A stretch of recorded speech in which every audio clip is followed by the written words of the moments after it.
Welcome to the Rob Bro Show. I am Rob Bro. I am the host. You are the co-host. You can co-host today by commenting on the starting line chat line. The starting line chat line brought to you by Starting Line Counseling.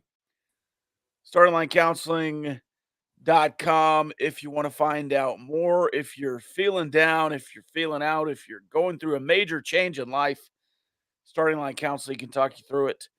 StartingLineCounseling.com for a free 15-minute consultation. Or if you're in the Gunner area, live and in person. They are expanding down there with Chase. You also might just like go on a run with him. He'll take you for a jog. Maybe that's the next step in his therapy, his counseling. He just runs with you and talks while he runs. Anyways, the Big 12 tournament going on. It's basically chalk. Maybe some upsets in the middle, but it has ended chalk with the top four seeds still in it. No surprise. I think we picked BYU, but, we were vulnerable. That Cincinnati line was disgusting, so I took Cincinnati just because why are they favored? They actually won. They won by like 37. Kansas is toast. If Dickinson and McCullough don't play in the NCAA tournament, they will not win a game in the NCAA tournament. That's going to be a 4-13 upset. It's going to be hilarious. Otherwise, Tech's still in it. They beat BYU. Thoughts on that game? I thought you played really good for 27, 26 minutes of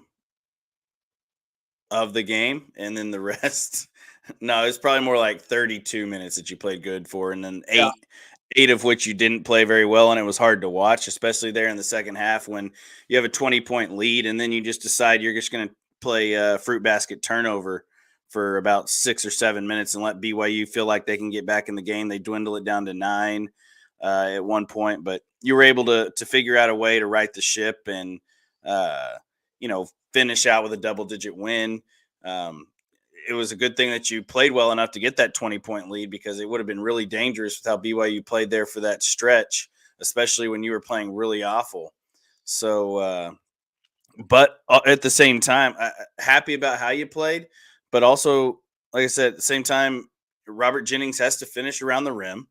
Whenever you get opportunities to do so, you've got to be able to finish. You've got to stop playing one-on-one basketball when you get the ball.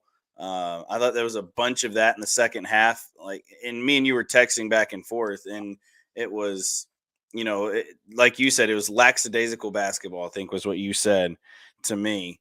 And that's exactly what it looked like on the TV. But maybe that's a good thing for I don't think I've ever typed that word, but to that end, yes, that's what I meant. What did you say? Oh, complacent. That's what Yeah, it was. there you go. Same thing. I don't know that I could spell lackadaisical.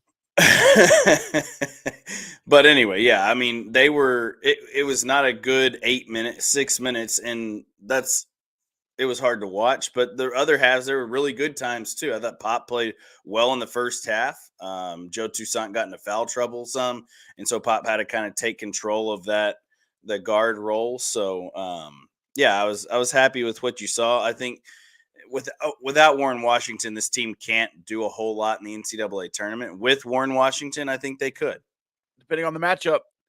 Right. I think it obviously helped that their big guy, rolled an ankle and didn't play a lot of the game. Khalifa. But I thought as much as BYU played poorly, I thought you just outplayed them for the first, again, 30 minutes of the game. Yeah. I will say this. D. Will frightened everyone going down early. That ankle is going to hurt more today than it did yesterday after he sat around for 24 hours after the game. That's going to be an interesting thing to watch as you move into the Houston game tonight at 6. But, and it's a very large but, Carson, you just kicked BYU's ass. And I think if you play well today, I don't think you beat Houston, but if you play well today and you look across the rest of Grant McCaslin's resume, Carson, I think we can start to hope that Grant McCasland is just a tournament coach. If he beats Houston today, then obviously have a good chance at winning a Big 12 tournament, which, because we've never been competitive in it, except outside of maybe 1 year, you go to the You lost to the finals. semifinals. Yeah. The finals or the semifinals? I thought you got all. You lost in the finals. That's my bad. That's what I meant. Yeah. You've just never been competitive, so they don't. It feels like they don't matter. But everyone else in the Big 12, especially Iowa State and Kansas and these teams, Texas, that win a bunch of Big 12 tournaments, they act like they're Big 12 championships. Yeah. So maybe if you win one, you claim another Big 12 title, you hang a banner in the rafter like Texas Tech loves to do at the USA. Well, you definitely hang a banner for sure if you win the tourney.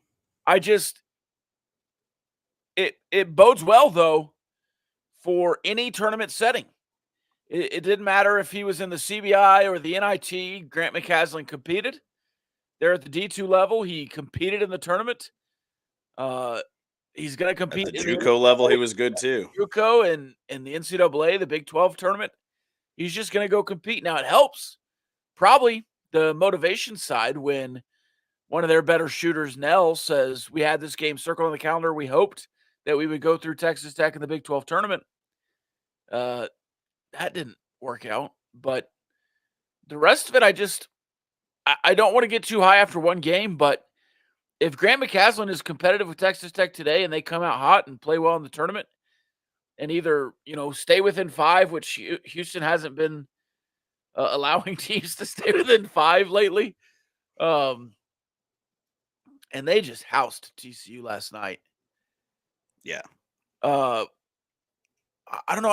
I think it really speaks well for what you can do in the tournament with or without Warren Washington, unless you go up against like Purdue and Zach Edey's out there just feasting on Robert Jennings. I think you're playing really well right now.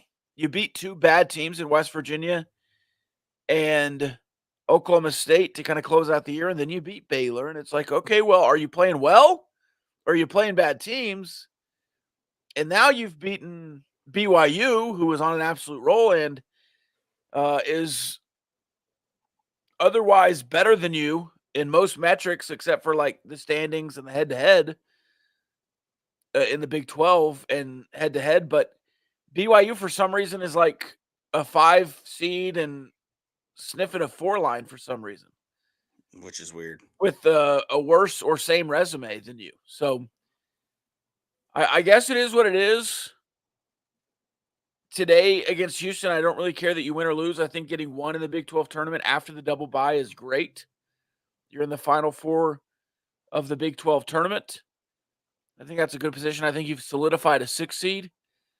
But it would speak very highly of Grant McCasland if you can beat Houston or play, within a possession or 2 at the end. Yeah. I think that the thing that I want to have happen is you just don't get ran out of the gym like you did in Houston, right? Yep. Like that's the and that was with a healthy Texas Tech roster for the most part. So, I think that this Texas Tech team, especially if you shoot it as well as you did for most of the game yesterday, I think that it gives you a good chance, a good opportunity. You look back at what Oklahoma did, almost beating Houston. Of course, this was in Norman, but the final score is 87-85. Houston wins by 2. And if you look at that box score, Oklahoma shot it over 50%. Houston is going to shoot it over 50%. They just shoot it really well. They play defense really well. But Oklahoma had them on the ropes for a lot of that game and put it, at the end, Houston was able to pull it out. But you had 5 guys in double figures for Oklahoma in that game. You shot it well. You didn't let Houston just kill you on the boards like Texas Tech did the first time they played them in Houston. So, I think that there's a good opportunity if you play the same brand of basketball. But if you have an 8-minute lull or 6-minute lull against Houston like you had yesterday against BYU, Houston will be up by 20 on you in that 6 minutes because that's how good of a team they are. I think in my mind, Houston is the most complete team in the country. I think they're the best team. They should be the number 1 overall seed, with Purdue being the number 2 overall seed. Then UConn, the number 3 overall seed. So But yeah, Houston just is a very, very good basketball team. It's going to be tough to beat them.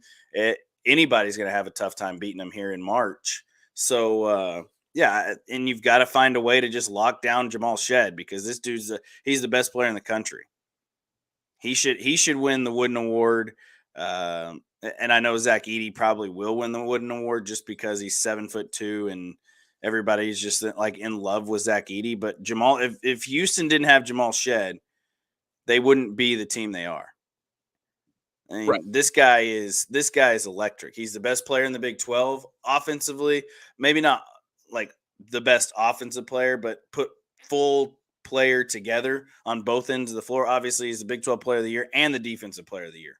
So that to me it makes you the best player in the country. He's their leading scorer. The dude just gets the job done. So Yeah, and you go for back to me, last time you played him, he scored 29, had 10 assists and 4 rebounds. I mean, he kicked your ass. Yeah. And other than LJ Cryer, he leads you in points per game. He leads you in a lot of categories, does Shed. So he's averaging upwards of 6+ assists per game as well. So 2 steals a game, almost 3. So this dude's really good. You're gonna have to figure out a way to stop him. And LJ Cryer wasn't good whenever he wasn't like lights out against you when you played him in Houston. Shed was the one who just played really well in that game at Fertitta Center. But yeah, I think you really have to figure out a way to lock down Jamal Shed. It's easier said than done. Yeah.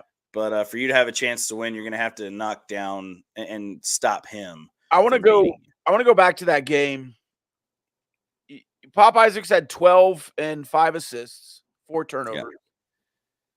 Warren Washington did play, but he had 6 points and 9 boards. He also had 3 assists and 3 blocks. Decent game from Warren Washington. Otherwise, yeah, not terrible. If you had 4 points off the bench. Now, they only had 14, and they were up by 23. But you played 8 guys, and Robert Jennings only played 6 minutes. Yeah. Warren Washington, 10 minutes. Lamar Washington played 10 minutes, yeah. So you played Joe Toussaint over 30, Kerwin Walton over 30, Pop Isaacs over 30, Warren Washington over 30, Darian Williams 28. Yeah. They played 10, 11 guys with Sharp getting 20 minutes, 25, 29, 2 over 30, and then 13, 11, and, some into the bench guys getting in at the very end. Dunn came off the bench and played 28 minutes. Yeah, so I don't know. That game was so weird. You were so flat. It was really the only game of the season I thought, besides maybe Texas at home, that I just thought, yeah, McCaslin got his butt kicked by Sampson. They were not ready. They didn't play well. I think you kind of went there expecting to lose, maybe. Even though Houston was, I think, 1-2 in conference play at that point. Yeah, they were rough coming in. They didn't lose much sense, but you were kind of their get-right game. Roy off the starting line chat line says, I've had back-to-back Cougars before, but never in basketball. Nothing to lose. It's the best way to come into a game. I will say. Yeah, Ryan said he couldn't wait for day 2 of our spring break Cougar hunt. Beat BYU. Now you're playing the Houston Cougars. Maybe you can go back-to-back on some newcomers. You are playing with house money. So is Houston. Houston is a 1 seed. Every single team that's in this part of the tournament that's still in it is there. I don't know that anybody's going to improve what their seed line probably is right now. Like maybe if Texas Tech beats Houston, maybe they can improve to a 5 seed. Maybe. That's a big maybe. But right now, I think they're sitting strongly at a 6. I think Baylor and Iowa State. Does the winner get the 2 seed and the loser get the 3 seed? I mean, I don't think that's going to happen. I think Iowa State's just the 2 seed. I think Baylor's a 3 seed. 3. Kansas has finally fallen on bracket matrix to a 4 line. That's just blows my mind how Kansas can be on the 4 line and Texas Tech is on the 6 line. Like Texas you're Tech just up, going straight off of name on the front of the jersey at that point. Texas Tech up to the third 6, BYU the first 5. And they've got a lot of 4s on bracket matrix. I just don't understand. No. I just it doesn't make sense why Kansas is a 4 seed. Maybe they're saying that the reason they've lost all these games is because they haven't been healthy. Like obviously the other day everybody's making the Practically excuse healthy for the tournament. that McCullough and Dickinson. what Dickinson aren't playing, and like that's why they're losing. No. Kansas just isn't that good of a basketball team this year. Yeah. They Well, looked good early in the season. They looked really good early in the season. Don't get me wrong. But once they got into Big 12 play and started getting beat up a little bit, they didn't like it. Texas, Houston at 6 o'clock. Houston favored by 9.5. Can I get a score there?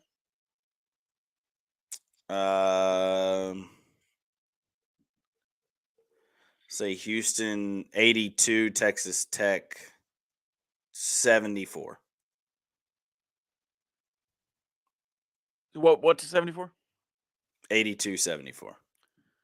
82-74. So that's I think in this game it's the first one to 80 wins. Yeah. I think we'll cover. I think we'll cover 9.5. Yeah. Baylor, Iowa State. Iowa State minus 1.5. Man, this is tough because I think Scott Drew is a tournament coach too. Like his teams always do pretty well in tourneys. So is Otts. So does Otzelberger. Give me Iowa State. I just like Iowa State right now. I think Iowa State has an opportunity if they play their best brand of basketball here at the late in the season. They have an opportunity to be a Final Four team.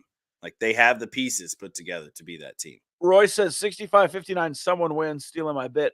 I'll say this. If the score is 65-59, Texas Tech won the game. Yeah, if the score is like that, Texas Tech wins. I agree. Yeah. I think they're better. Houston's better suited to win more kinds of games.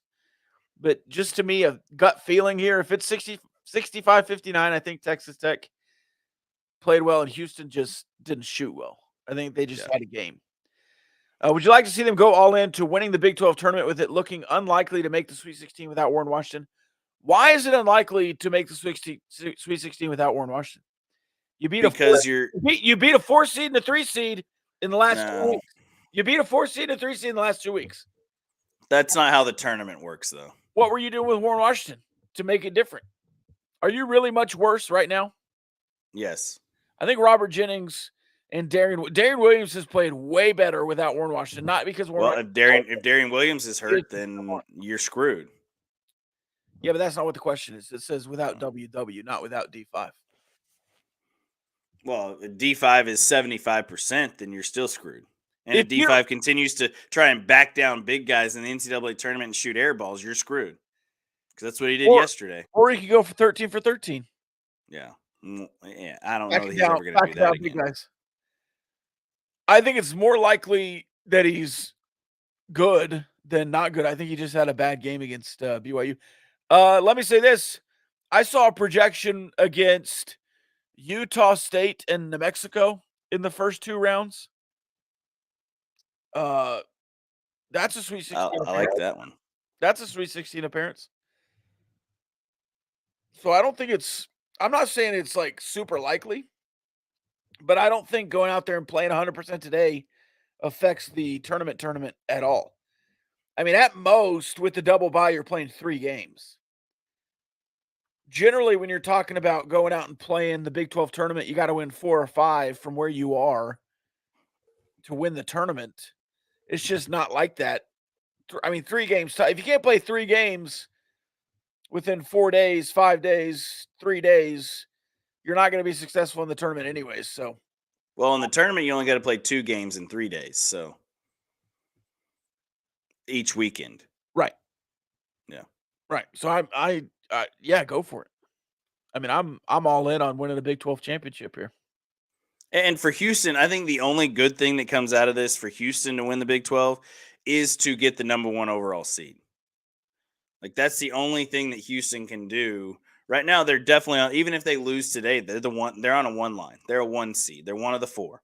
But if they win the Big 12 tournament and they win it like in good fashion where they just blow everybody out, then Houston's the number one overall seed, and Purdue's not. So I think that's what Houston can gain. I don't know that Iowa State and Baylor both can gain a whole lot of ground as far as their seeding goes, but it would go a long way for both of those two teams to go into the NCAA tournament with a Big 12 championship.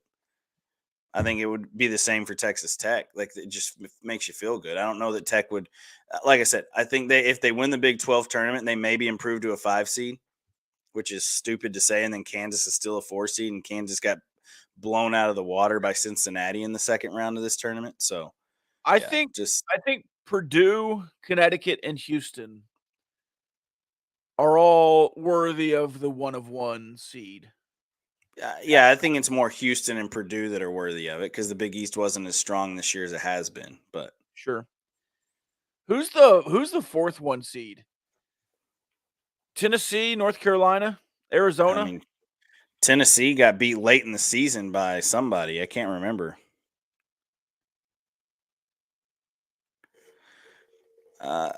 It's probably North Carolina, depending on how their run here in the ACC tournament goes. Yeah. I think Arizona has an opportunity. They'll win the Pac-12 tournament. They already won the Pac-12 regular season, but nobody else. But the Pac-12 has hurt Arizona. Yeah, like the Pac-12 really hurt Arizona because the only other ranked team from the Pac-12 is Washington State. There's only 2 teams in the top 25 in the Pac-12.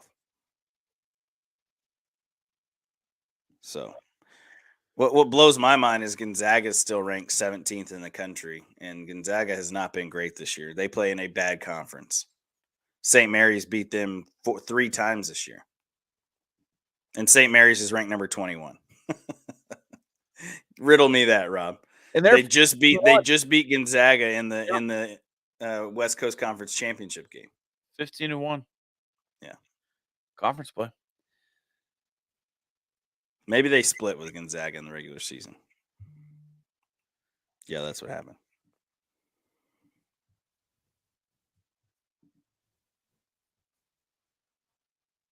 We up on UConn winning the Big East. You're saying that doesn't matter. They play St. John's today. Yeah, UConn won the Big East. Sneaky matchup. I think Marquette's sitting there on the other side of the bracket. Marquette, UConn is going to be a good matchup. Obviously, St. John's is St. John's here with Rick Pitino. With Pitino. Interesting. All right, college baseball this weekend also happening. Let's talk about the Big 12 going around. Obviously, starting with Texas Tech Baylor. We talked about it on Wednesday. It's not a must sweep for your season, but for a Big 12 title, for a host, for a national seed, you got to sweep Baylor. You have to. Yeah. I think, to get to a tournament, to play, to have a good season, to be the team you're trying to be right now, not a must sweep. But for all that other stuff, for that upper echelon, for being an elite program, you just have to. You have to. We'll get more into it. I want to go through the rest of the Big 12 and then get back to Texas Tech Baylor. By the way, right now, 3 ranked teams in the Big 12. Yep. And it's 23, 24, and 12. TCU at 12 after losing 2 last weekend. All right. Kansas, Cincinnati. Kansas in Cincinnati. Can they continue their winning ways? Are we taking Kansas to take 2 in Cincinnati? This is the time where Kansas takes 2 of 3 from TCU and then goes and gets beat 2 of 3 or gets swept at Cincinnati, right? Like that's Kansas baseball in a nutshell. Yes. If our buddy Clint was here to talk about it, he'd say the same thing. I think Kansas baseball, yes. Yeah, he's just a Kansas guy, so he knows Kansas baseball. He knows about Kansas baseball, just like anybody else does. Nobody knows. who they are, or what they're going to be, or whatever on any given night. But yeah, I think I still think Kansas will take 2 of 3. Cincinnati's not good. They're just not good. They're a lot like BYU. They're just not very good. Yeah, I guess I lean Kansas there. I don't really know. I do appreciate the fact that home teams win generally in the Big 12. Unless you're Texas Tech playing Texas. Unless you're Texas Tech playing Texas. Texas Tech against anybody else at home, really good. But let's. Who'd you take, Kansas or Cincinnati? Kansas. I'll take Cincinnati to hold serve at home. I think it's funny for Kansas to lose a series after beating. I do too. Like I think that there's a really good chance they will. Oklahoma State, UCF is Oklahoma State's debut in the Big 12.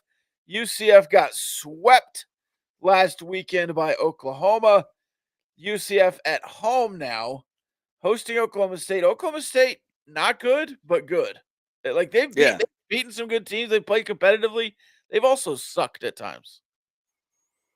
Yeah, Oklahoma State is one of those teams where they're good enough to beat anybody in this conference any night. They're also bad enough to get beat by anybody in this conference any night. So that's just college baseball, to be honest with you.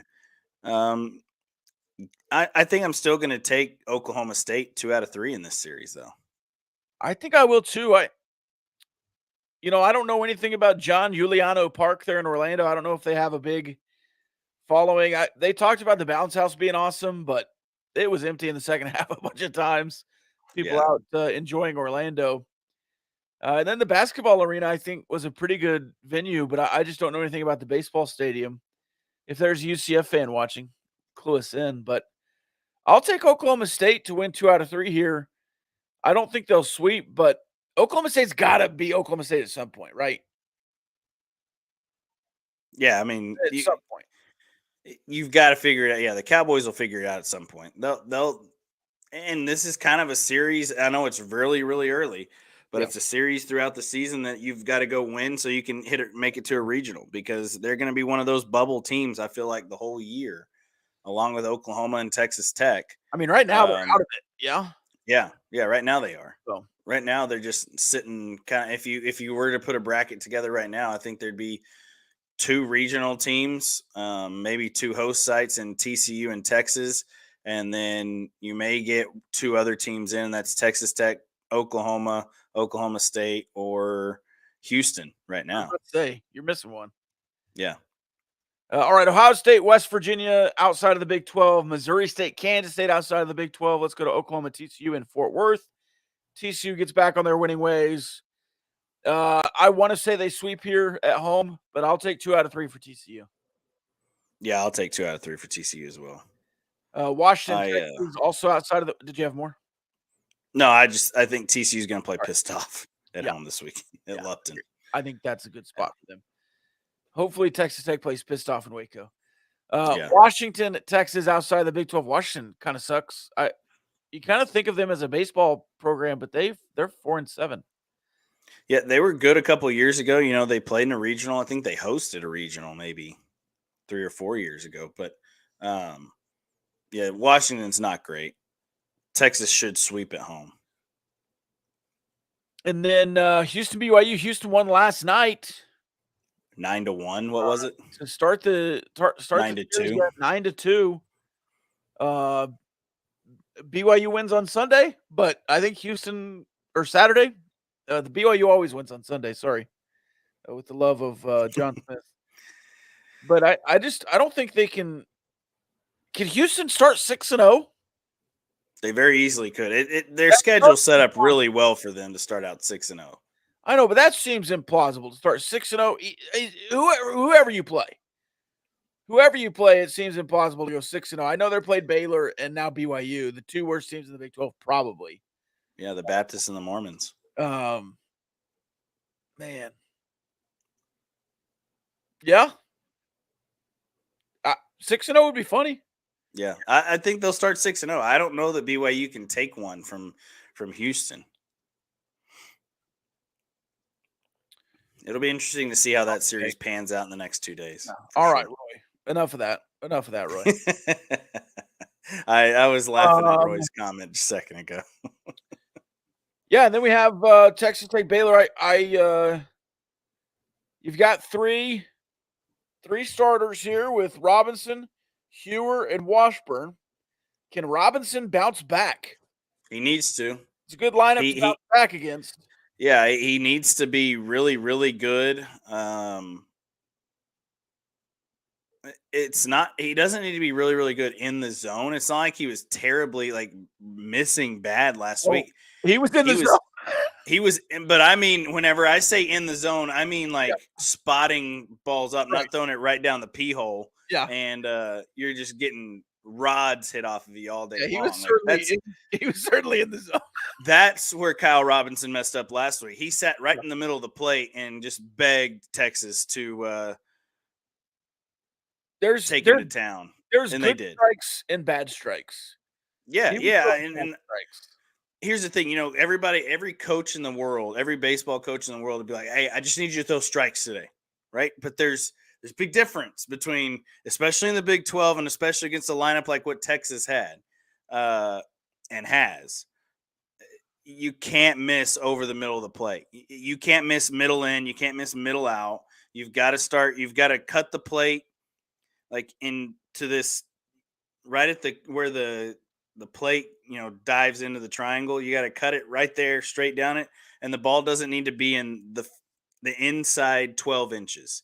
It needs to be 2 inches and 2 inches. Like that's where, and then move it out a little bit, a ball out. You'll usually get a ball out from college umpires still. So you've got to take full advantage of those things. If not, if you leave the ball at the middle of the plate against Baylor, they will hit you, and they will hit you well. So yeah, you can't just get in there and just pump the strike zone full of fastballs down the meat, because you're gonna get rotted up. So that's where Kyle Robinson needs to be better at this weekend. It's not so much of he's walked too many people. It was a matter of I'm just gonna throw it right down the pooper and see how far you can hit it. You're yeah, that's very very baseball terminology there. All right. So pitching matchup tonight, Kyle Robinson, 8 ERA, 2-2 versus Mason Marriott, 0-2 with a 5.68 ERA. Tomorrow at 2, Big Mac Hewer versus Colin McKinney, 1-2, 6.88 ERA. Mac Hewer 2-0, 2.76 ERA. Yeah, Mac Hewer's been really nice. And then Jack Washburn, 1-0, 7.8 ERA versus Mason Green, 0-1.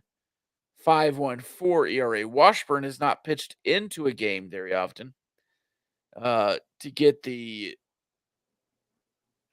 pitcher of record, but Decision, yeah. he's pitched pretty well for a 7.8 ERA. I didn't expect it to be that high. He had one bad outing, and that's what cratered the ERA a little bit, or ballooned it a bit. Now you just got to work to get it down. I want to go back to New Mexico State. And something Tim Tadlock said, I want your opinion on it because I understand what he said. And I think he was being a little jokey about it, but it just is funny to me. In baseball, you can have an opportunity like this. You don't really have the opportunity like this. Let's say let's explain what happened, and then I'll give you an analogy here. Ryan Free comes in, gives up home run, double, walk, whatever it was. Game gets tied again. You put in Trinder Parrish, he slams the door shut. After the game, in the post game, Tadlock's like, yeah, it was good for him to give up those hits because we got Trenton Parrish back in a position of leverage, is basically what he said. So it was like I understand that, but also to have your number 2 guy or number 1 guy out of the bullpen suck is bad. That's bad. Now it's good to get leverage innings against bad teams, I guess, in some circumstance, but you also it's bad to have leverage innings against bad teams. And I don't know that New Mexico State's a bad team. They're certainly a good offense. They're a good offensive team. They just struggle pitching, yeah. But I don't know. It threw me off a little bit. Like you'll never hear a football coach saying, it's really good that the backup quarterback came in and threw 3 pick sixes so we could give our starting quarterback a leverage situation to come back into. Like that's he sucked. That's that. Sucked. The whole thing is that's coach speak. I know. He's frustrated. I think he's just as frustrated as everybody is about the bullpen and what it's looked like as of late. Especially with a guy like a Free. What you thought Brennan Lysick could be for you this year a little bit, what you've gotten out of Sanders out of the bullpen too. Really, the only arm that's been consistent has been Trenton Parrish, and he struggled a little bit against Texas last week. So, yeah, it's just one of those deals that in the midweek you want to simulate situations that you're going to see on the weekend. I understand that, but you don't want to see. Tim didn't want to see Free get hit around and not be able to finish the game out. Like that's right. That's just coach speak trying to answer a question that he didn't want to dive into with the whole truth. Like you can make anything say like, yeah, it's okay. Ryan didn't have his best stuff tonight, but Trenton was able to come in a high leverage situation, which is what he needs right now. And to come in and get more in high leverage situations and be able to close the door. That's good for us. Like, yeah, that's all true. Like Ryan Free wasn't good.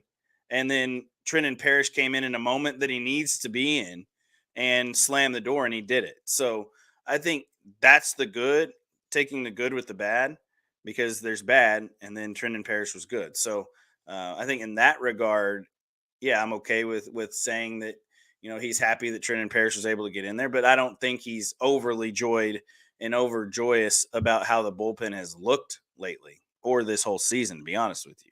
So, yeah, I don't know that, and we know this about Tim Tadlock, is that he's not going to say what he's really thinking most of the time. And he's like Tim is very close to the vest. He's going to wear everything internally, take care of everything else that he wants to internally, and with his coaching staff. And so I don't know that we don't get a full thought process on what Tim really thinks. Now, there's a couple of people I know that do, that you can talk to, and you get a little bit more perspective on where you feel like they're headed towards. But that's never going to make it out into the media, and I'm never going to say it out loud either. Question here from Brandon. I'd love your perspective on why it seems like Washburn gets hammered the second time through, because he does. Hitters seem to figure him out quickly. Is that a delivery thing? It's a delivery thing, and it's a pitch sequence thing. Yeah. You've never seen it before, so it's a little bit sequence. Now, by sequence, you're saying that's garbage. Well, I'm saying that that his fastball is what he pounds the strike zone with, and he doesn't throw his off speed stuff for strikes at a well enough rate for the second time around. Like you see it a couple times in your first at bat, what it looks like coming out of his hand and what a fastball looks like coming out of his hand. So at that point, it becomes release point, and guys are reading fastball, or he's getting around a breaking ball, and this is fastball. Like there's a big difference between this and this. And so if this is where you're throwing a breaking ball, and this is where you're throwing the fastball, good hitters, good teams will figure it out really fast. And once you see him the first time, we used to always say that all the time, is against a guy who has okay stuff, like a good fastball, but their breaking stuff probably isn't as good.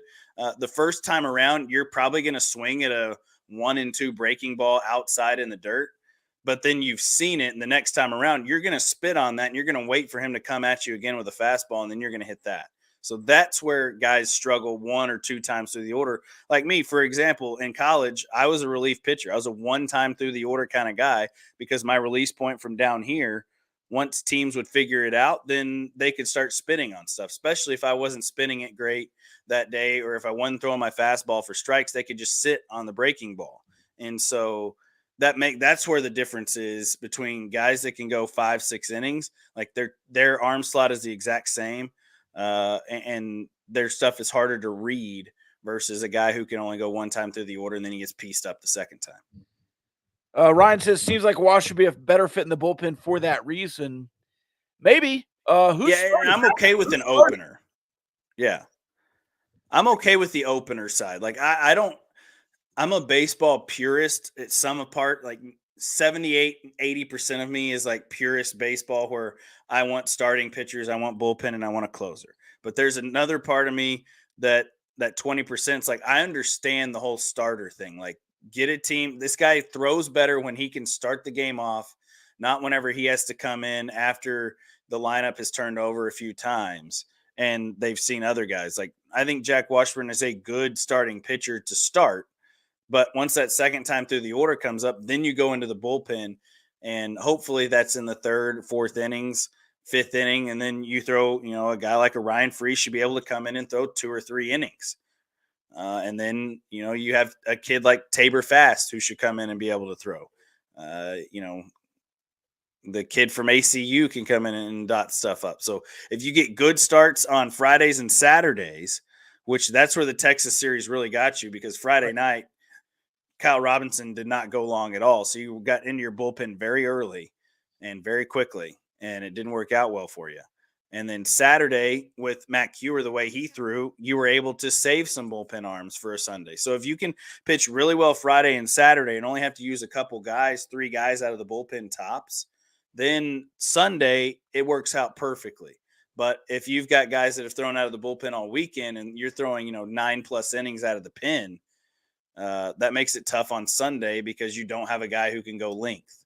So that's a starting pitcher. And, Jack Washburn, I think, will go sometimes he'll go 4 or 5 innings and look okay. But once they start piecing him up, they figured it out and it's time to make the switch. But right now, it's just tough to say who you go to out of the bullpen, too. You have a lot of those guys. Washburn, Jacob Rogers is that way. Yeah, Jacob Rogers that way for sure. Trendon Parrish, it feels like, is that way. I mean, Tabor Fast is a little bit that way, too. Yeah. So, you have a lot of guys who have electric stuff. It just doesn't seem like they can get deep anywhere. And Kyle Robinson has in the past, and Matt Kewer certainly did last weekend. So maybe you can figure it out.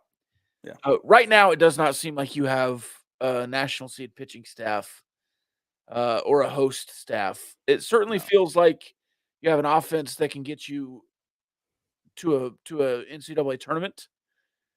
But and that offense can sometimes win you NCAA tournament games, but you've got to be able to hold serve on the mound, and that's where you win in Omaha and in the NCAA regionals is on the mound. Like, you watch every single year, and it's the guys who are pitching the best. Look at Oklahoma a few years back. Cade Cavalli and that pitching staff were insanely talented. They just he was the best pitcher in the country, and he had 2 other guys behind him that were very talented as well. And that's what got Oklahoma to the World Series. And they sucked until April. Yeah, because he was the only one who was pitching well. They'd win on Friday, lose Saturday, Sunday. Yeah. They finally figured out what their rotation looked like and what served best, and that's when Oklahoma started playing their best baseball and they got rode it all the way, rode Skip really Johnson's club all the way into Omaha. Really hot in May. What hasn't helped is the pitching staff has terrible defense behind them. Yeah, it's been bad, and you're tinkering. Good. You're tinkering. But again, with this offense, now, Tracer Lopez, I thought, could have been replaced last weekend, but he had a huge week against New Mexico. Yeah, he had a good week, and he didn't hit the ball poorly against Texas. Yeah. Pompey is going to be on the field. You're not replacing that bad either. You're not taking Pompey out of the lineup, but he's got to figure out how to play better defense. Now, look, the kid's got every single bit of ability to be a all Big 12 style shortstop. Middle infielder. His position is shortstop, by the way. He will not be a second baseman at the next level. No. He's a shortstop. But if he's not getting it done, then you got to put him at second base and give him that shorter, be able to knock a ball down and make the throw instead of being the shortstop where he's kind of in a little bit of a panic mode right now. If anything, he'd move out to third or corner outfield next level. I've also never understood how you can boot so many balls on the turf, but anyway. Will Burns might be your center fielder if Gage Harrelson can't hit consistently. Yeah. You've got a lot of options, though. I think that's the bottom line. You have a ton of options. Kevin Bazell is down, and I think I saw today Maxey was like 11 of 25 with 2 home runs since he. Yeah. Maxey has been fantastic. And as far as that all goes, it comes down to matchups, how they feel like Will Burns hits off of right-handed pitching versus left-handed pitching, whether he's going righty on righty or you put Gage Harrelson in there and it's right on left. But if there's a left-handed starter, I think Will Burns is the starting center fielder. Yeah. And late in the game, if there's a left-hander on the mound and they need somebody to come in and hit for Harrelson, then I think it's Will Burns. So it's either him or Drew Woodcocks. And it could come down to one of those things too, where Austin Green he's a left-handed hitter. So maybe you put Will Burns in right field if it's lefty on lefty. Now I don't think Austin Green struggles either way. I think he's a really good hitter, left and right. But if you want to play the matchups and play the way that whatever that might look like, I mean they've seen Will Burns hit off of both more than we have. Yeah. So, but yeah, I think Will Burns has played well enough to be in a starting lineup, and nobody should shake their head at it either. You also have Travis Sanders on the bench, who is still, one of my favorites. I really think he's good. Yeah. I'd like to see him get more time, but I don't know if he gets more time in front of Lopez and Pompey. I don't know that he's that good, but he's certainly good. Damian Bravo hitting .471 through 17 games. Is that good, Rob? 32 hits and 68 at bats. That's pretty damn good. Leads the conference in average on base and doubles.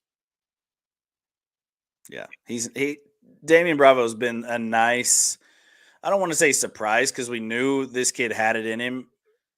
But I didn't think he'd hit 470 this late in the season, into the season. I thought he'd be around the 350 to 380 mark, but he's hitting well above 400. Yeah.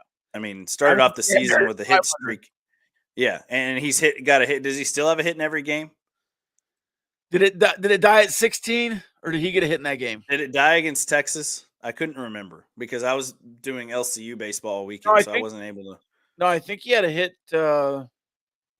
in every game against Texas. Yeah. Yeah.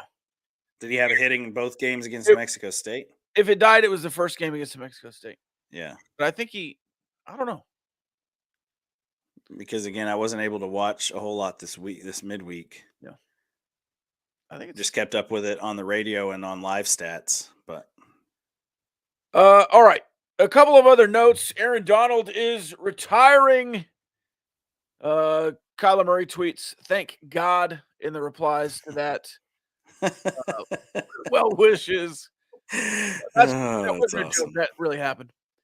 Well wishes to Aaron Donald. Let's see. Kyler Murray ain't the only quarterback that's happy Aaron Donald is retiring. Or every offensive lineman in that division is saying, "Oh, thank you." Geno Smith and the boys. Yeah, that's good. We talked on Wednesday about Las Vegas going out and getting a quarterback. They did. They got the little ass boy Gardner Minshew.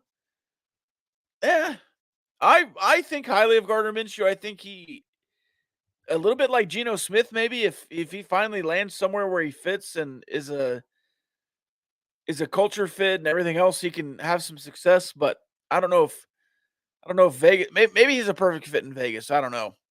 He does seem high all the time, and Vegas fits that, I guess. But yeah, you can walk around the strip with one in your hand. What else? What else did we learn today? Oh, last night I saw a story that Las Vegas analyst who was at Utah State. Did you see this? Murdered his wife or something. Oh no. He poisoned his wife, his pregnant wife or something crazy. What? And now after the I probably shouldn't talk about this without having the story up, but the facts. Something like it's bad for A&M. That's all I know. It's bad for A&M that this story is coming out here. It's bad for A&M. Blaze Taylor, Texas A&M. Blaze Taylor, not the Blaze Taylor from Lubbock. Not the one we know, no. Was arrested last night in Utah following grand jury indictment in Nashville, charging him with 2 counts of first-degree murder. He's 27. He poisoned his girlfriend, Jade Benning, and her unborn child. Let's see. Mm. The son of longtime running backs coach Trooper Taylor. He agreed to join Texas A&M staff earlier this month, and now is being charged with murder. So, That is a couple of feel-good stories: Aaron Donald retiring, and the yeah, and murder of an then unborn you child. bring the yeah, Chase said it, you bring the roof down. I I agree. was Like, just trying to think of oh other my stories in sports that gosh. were going on.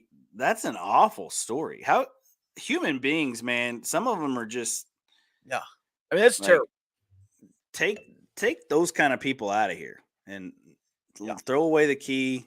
I don't know. I surely in if he's charged in Tennessee, surely they can get the job done. Yeah, I think there's a death penalty in Tennessee as well. Uh, I know we have it here in Texas, Yeah, but uh, anyway, yeah, Damian Bravo did not get a hit in game 2 against New Mexico State, so his that's hit what I thought. streak ended at 16. That's what I thought. He went 0 for 4 on Wednesday. That's pretty good though. 16. It's really nice. It's really nice. Rob Roy wants to know: did we mention the acquisition of another Red Raider to the Fins, the Dolphins? Did we mention that the other day? Did I miss one? I mean, I we can't talking remember if about we. was there somebody after Jordan Brooks I missed? I don't know. I don't. I think that was the only one that. I mean, it's the only one I saw. Did I miss Jakeem Grant coming home? By the way, Jakeem Grant, ACL, Achilles, back-to-back seasons. Does he play again? Oh, you missed. Yeah, we talked about Jordan Brooks. Jakeem Grant. I don't know. I don't know that Jakeem Grant plays another season. Back-to-back Achilles and Achilles. It And was just ACL. Jordan Brooks. We didn't miss another one. Yeah, Okay. yeah, Jordan Brooks. We talked about him. Oh yeah, Roy said he missed overreaction Monday. Yeah, I think we talked about that on And Wednesday, apparently Monday or Wednesday. I don't know. Wednesday. Yeah. Power ranking Wednesdays, even though we don't really power rank things anymore. We never do. It's just the name of the show Yeah. at this point. Yeah, Jakeem Grant is a story for a guy that just like his speed is his game. Right. I don't know how much he lost through that, and I also haven't seen on his bios or anything, his Instagram or Twitter, that would lead me to think he's signed with anybody or that he's even healthy enough to make a comeback yet. So Wait, was it his Achilles? It says he ruptured a patellar tendon. Was that? Did he yeah, go this Achilles? last year, He went Achilles, ruptured patellar tendon back to back? yes, yeah, Oh, I thought he tore his ACL. Did he tear his ACL before, like 3 years ago? I can't remember. Good grief. The worst thing that happened for him was going to Cleveland. I've not. Yeah, Nothing good happens in Cleveland. He was all pro in Chicago, all pro returner. Yeah, he was a great returner for the Dolphins. Okay, so right now he's a Call of Duty streamer. Yeah. Yeah, that's what I mean. Like the only thing I see is him chilling at home with his wife and kids and having a good time being Jakeem Grant off the field. So Yeah, so he's streaming on he streams on right here on Twitter. That's interesting. yeah, I actually caught one of those streams the other day. I was trying to see if he was getting up and at him, but I don't see it, man. I don't see it. Yeah. Chase said, sadly, that's true about Cleveland. It's actually a cool town for a weekend. I agree. I think Cleveland would be a cool town to go to for a weekend, especially if you have like, wow, nobody wanted to see that view. Don't zoom in too far. Don't zoom in on us too much, Rob. We got faces for radio, my guy. We got faces for radio. Cincinnati is definitely a lot cleaner, prettier city than Cleveland. They're both on the river. Cleveland being on the Cuyahoga, but I could go to Progressive Field or whatever it's called now. That's one of the ballparks that I've always wanted to go to. Yeah. I could care less about going to see the Cleveland Browns play, but yeah, the ballpark wise, I'd love to go to Cleveland. I think it looks really, really nice ballpark. Nothing can beat Camden Yards in Baltimore, though. That place it's just so cool.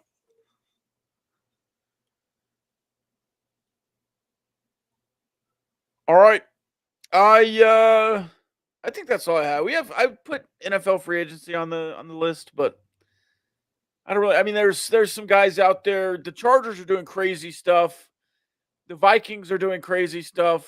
The Texans are trading things. I don't really know what's going on. The Cowboys still aren't doing anything.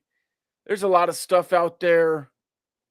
It's just crazy, man. Chase is all full of Ohio knowledge. 11 Cincinnati's a very drunk town. Saw a guy puke out of his car window at 11 a.m. and he had the DUI plates of shame. What do DUI plates look like? Like you get a certain license plate for a DUI? I'm not familiar with is that a thing? Plates. That's a thing? Apparently it is in Ohio, yeah.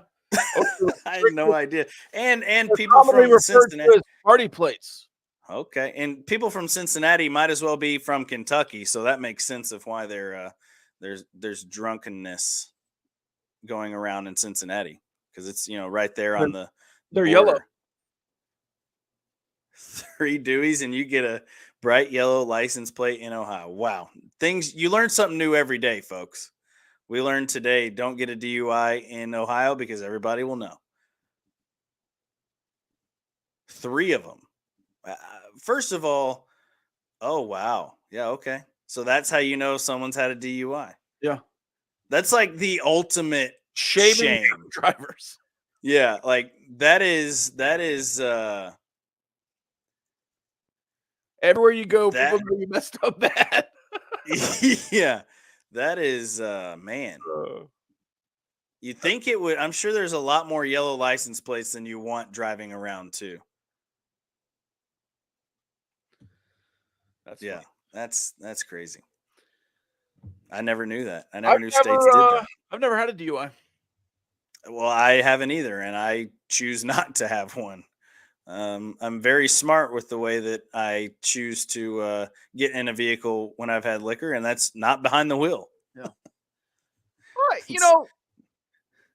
Yeah. Yeah.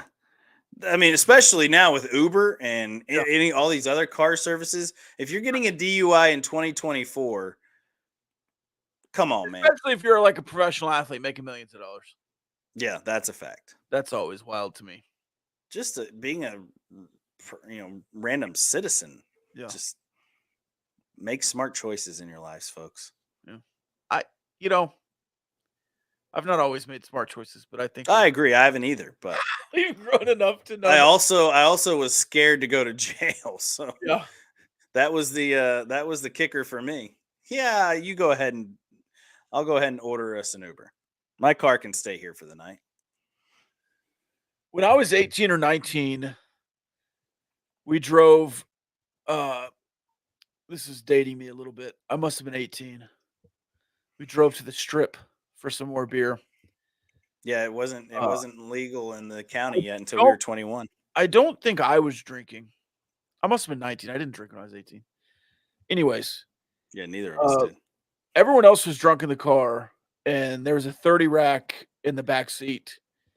And we got pulled over for speeding, which I wasn't speeding, but the guy pulled me over on Milwaukee. And I was terrified. Even though I did nothing wrong, and I was, except, I guess, speeding 5 over. But I was like, oh, for sure, I'm getting a DUI, even though I wasn't.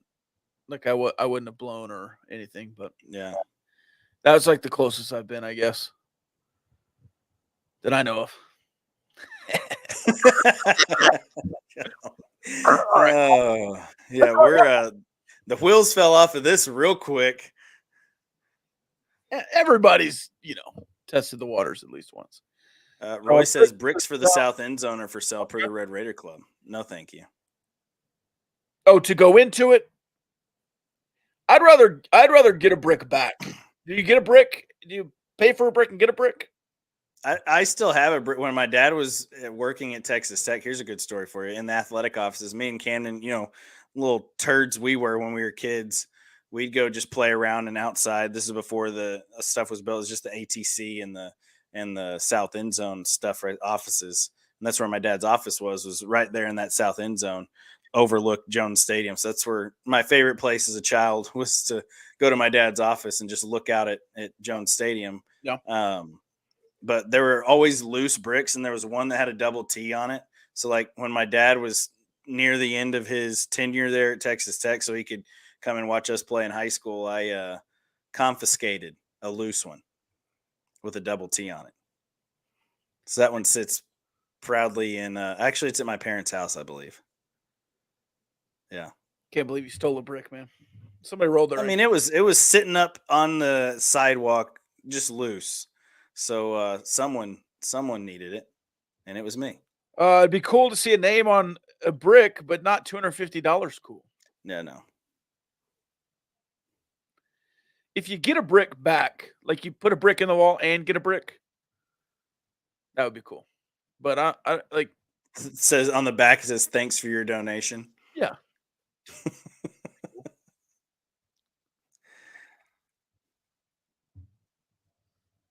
Maybe Steve Plank's masonry is the one putting them in, and we could get us just call Steve-O and see if he'll just put us a brick down.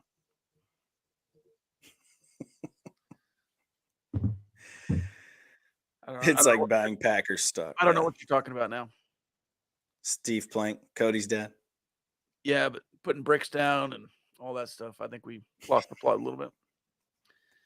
Speaking of DUIs, I've never done a brick of cocaine. Okay. I think we should probably end it there. Never done cocaine. I have nothing to say to that. I have nothing to say to that. Hey, people do cocaine. I've never done it. I've never done cocaine. I mean, Ron Washington seemed to like it back in the day. Yes, so did Josh Hamilton. Too much. Yeah, too much. Of course, I don't know if a little cocaine is. I don't know if that's like a thing. Can you do just a little cocaine? I think if you do cocaine, you're doing too much cocaine. I've never started, so I don't know how that would. It's just one of those things. Like if you're like heroin, you can't just do a little of it. If you're doing any of it, it's too much. What's that movie where they're talking about drug? And I think it's Teacher Fight or whatever with Ice Cube and Charlie Day. Never seen it. It's hilarious, and the teachers are talking about the kids on drugs. He's like, "That's not a beginner drug. That's a finish line." Yeah. You've done a brick starting line counseling. Yeah, Chase. That is. I was just about to say, if you indulge in the booger sugar, then Chase Wade is here to help. Yeah, I've never done off the rails of cocaine. I've never done a brick, an 8-ball. I don't even know any of the other. The only time I've ever seen that substance is in a TV show. So maybe I'm just picking my friends wiser than you have. I don't know. Well, I'm saying I've never done it. What are you talking about? Why are you saying I've never seen cocaine? This is definitely a summer stream, right? This is. We talked an hour of sports. Now we got 4 minutes of frivolity. 5 minutes of talking bricks, and all of a sudden it's DUIs. We learned something new today. 2 things new. Rob has never seen a brick he didn't like, and you get a yellow license plate in Ohio if you get a D-Dub. You're mischaracterizing what I said. I don't have yellow license plates. Oh, man. I've never done it. Okay. This stream on YouTube is about to get deleted for talking about banned substances. No, they don't care if you talk about cocaine or heroin, but they do care if you play somebody talking about cocaine, like a song about it. Yeah, don't do drugs. That's bad. Drugs are bad. No kidding. Drugs are bad. Might yeah. All right. Most drugs are bad. Some drugs are nice. I don't have any words right now. I am at a loss. Well, you work for places you can't talk about drugs anymore. You can talk about them, just don't do them. It's unemployed. Simple. All right. All right. We're boosting our streaming numbers here. We're getting a lot. Yeah, you start talking about. I know what the people want. They want cocaine. Most famous athletes to get busted for cocaine. What athlete would you like to do cocaine with? I know one, Michael Irvin. I'd like to do cocaine with. If I ever did cocaine, it would be with Michael Irvin. I think that's what I want to say. All right. I don't think Carson can say peace. I'll say it for him. We'll see y'all Monday. Peace.